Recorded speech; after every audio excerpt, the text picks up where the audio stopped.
They called it ruinwood, the forest older than any map, where the trees leaned like listening giants.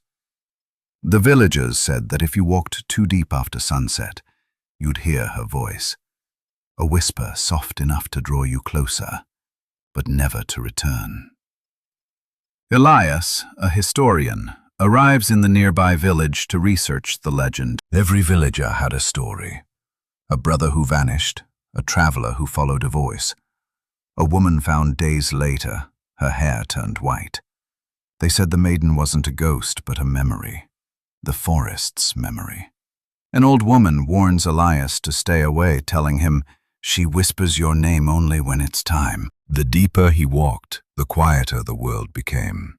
No crickets, no wind, only his own breath. And then, a woman's whisper echoes, "Elias."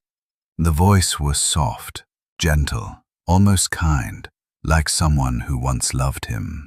Elias follows the voice until he finds a clearing with an ancient stone altar covered in vines. She stood there, pale as moonlight, her eyes reflecting centuries of sorrow. Her voice carried no sound, only thoughts that filled his mind. Maiden, whispering, "You've heard the forest too, haven't you? It remembers what men forget." He realizes the whispers are not meant to harm, but to remind. Every person who entered had heard their own sins spoken back to them. Elias hears the forest whispering his childhood guilt, a lost sister he couldn't save. The voice wasn't hers anymore.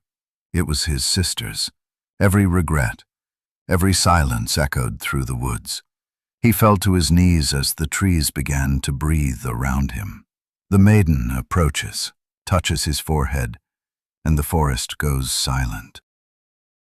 Some nights, when the mist is heavy, the villagers still hear a man's voice whispering her name, and a woman's voice answering.